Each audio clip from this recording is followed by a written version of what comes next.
Good morning, y'all, and welcome to another edition of The Road to Wisdom. I'm your host, Danny Graham, and thank you for joining me. I've often heard that laughter is the best medicine, and sometimes when you meet someone for the first time, you're starting off a presentation, it's good to have a good joke. But I'm going to set this joke up for you. I want to play this clip. This is a pastor that is listening to the choir, and they're really just singing and having a good time in church, and he's ready to start preaching. But before he starts preaching, the choir has a little something different for him to do. So just go ahead and just look at it, and you'll see it'll be self-explanatory once you watch it. But this pastor, he's very eager to start preaching, but the choir has something else in mind. So here we go.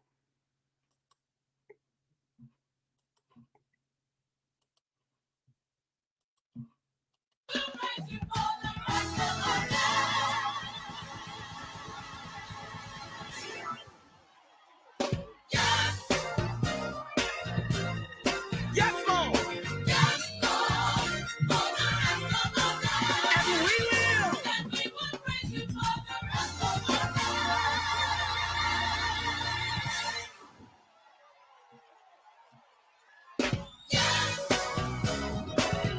Come on, somebody say it. Yes, Lord.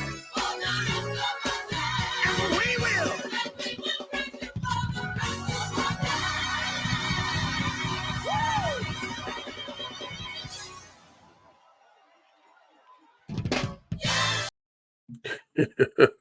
That pastor, he's like, I'm ready to preach. Y'all want the never-ending song. So yeah, I thought it was kind of funny. That's Jonathan Bino, man. Check him out on YouTube, man. He has a lot of good clips. Jonathan Bino, Bynoe, Jonathan Bino.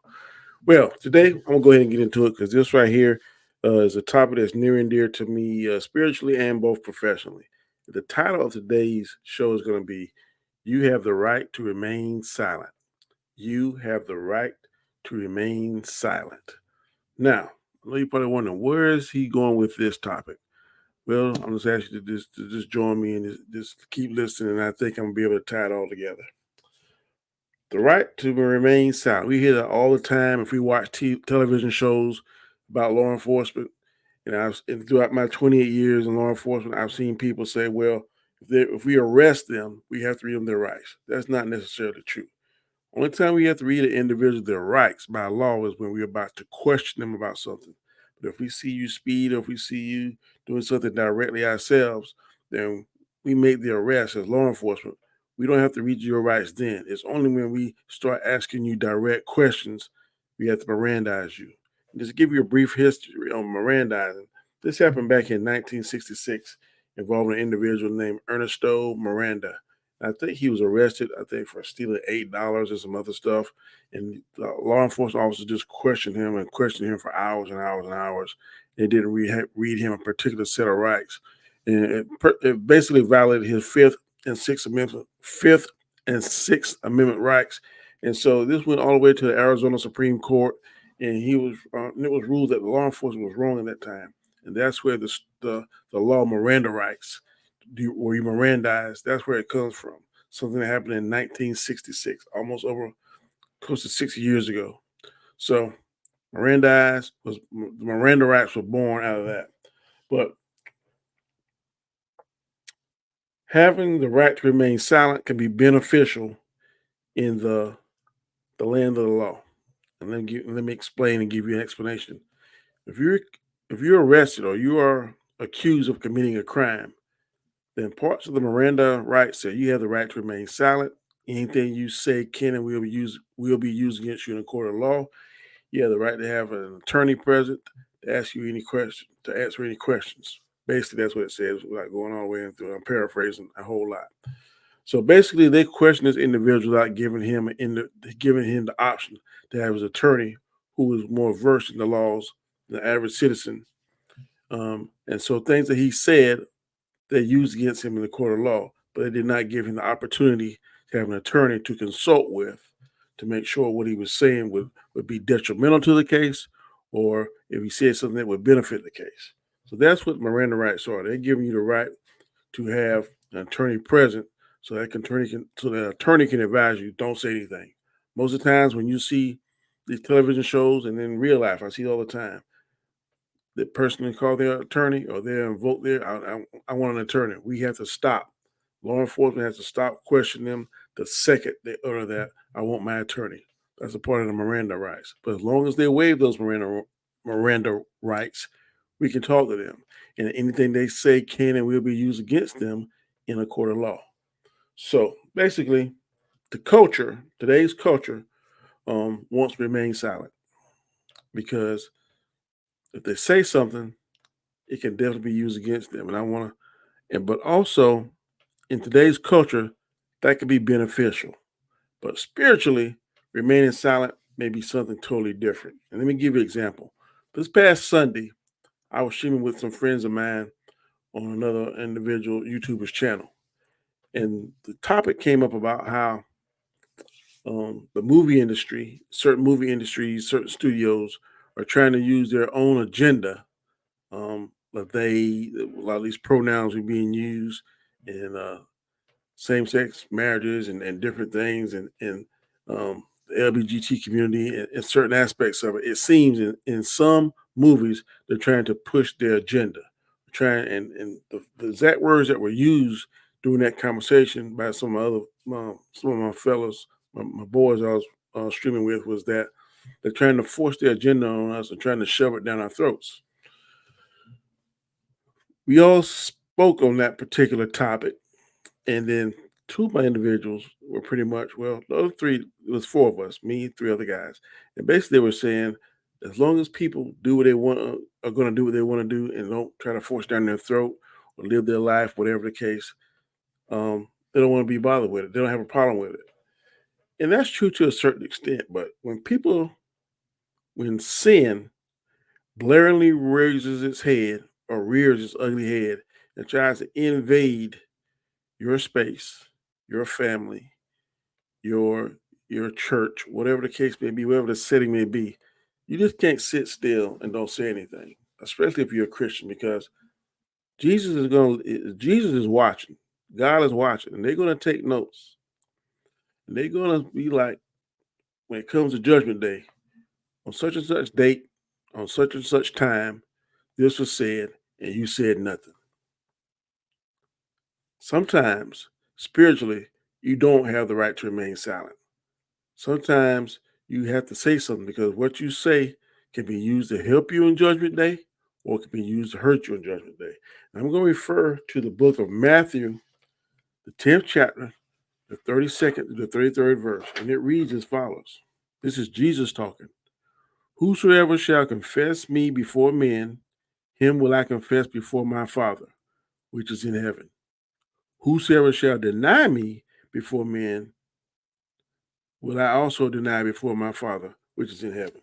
So you don't want to go to Judgment Day, be in the spiritual court, getting judged, and when God asks Jesus to present the evidence in your behalf, Jesus remains silent. You don't want that because that's going to be a bad day.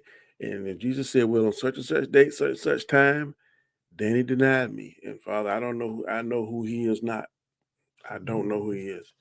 You don't want that because that is when that gavel goes down, metaphorically speaking, I don't know what God's going to have us saying. When that decision goes down and you hear that boom or that fist hits the table or whatever it is, it's going to be bad, bad, bad. There is no appeal.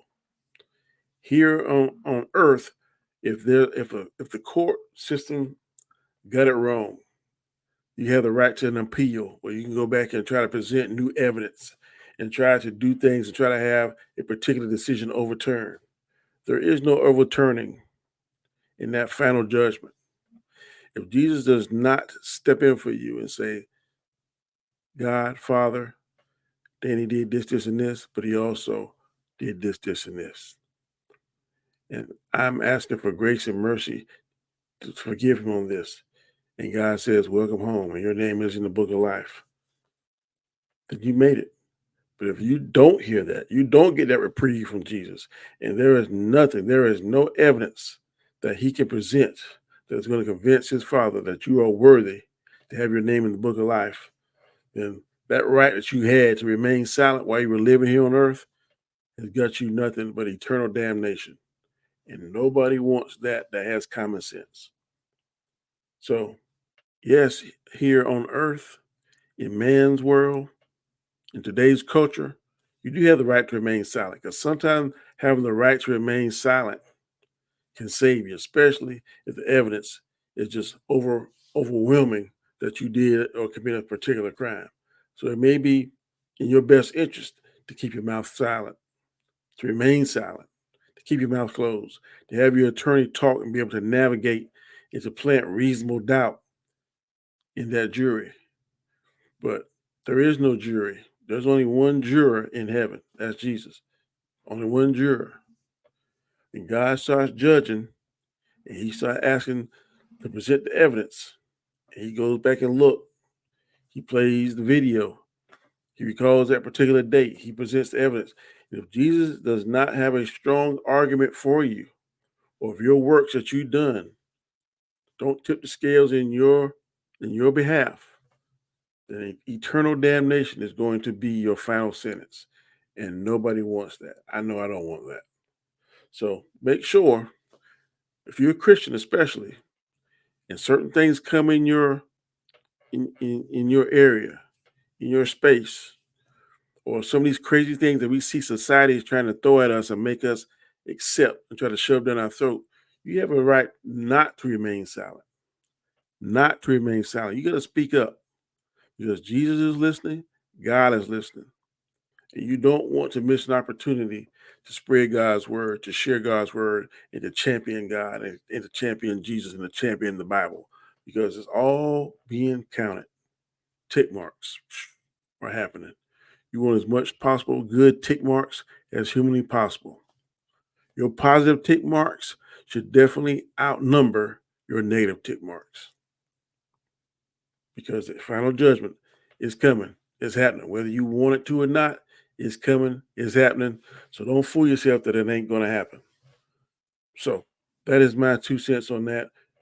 You have the right to remain silent here on earth, but in the spiritual world, maybe not so much. So make sure you make the right decision whenever the opportunity presents itself to speak on the behalf of Jesus and the Bible. Now, in life, you're going to run across individuals that are going to try your patience.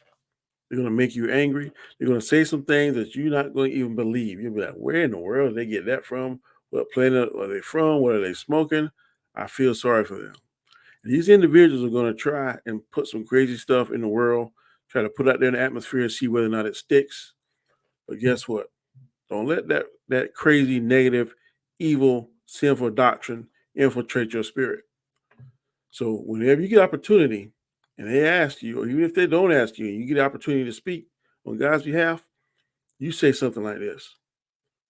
I choose to believe the Bible because it's a reliable collection of historical documents written down by eyewitnesses during the lifetime of other eyewitnesses. They report to us supernatural events that took place in fulfillment of specific prophecies and claim that their writings are divine rather than human in origin. That comes from Pastor Voddie Baucham. So make sure you check him out on YouTube. Now, before I got here, I want to actually do a few things for me. If this is the first time you ever see me on this channel or this platform, please subscribe. Also, hit the notification bell because I don't want you to miss any material that I upload. Also, give me that like button. Hit the thumbs up. That helps me out with the YouTube algorithm. Also, leave a comment. Any comment that you leave is to me as encouragement or constructive criticism, and I definitely look forward to hearing encouraging words or any kind of productive or constructive criticism.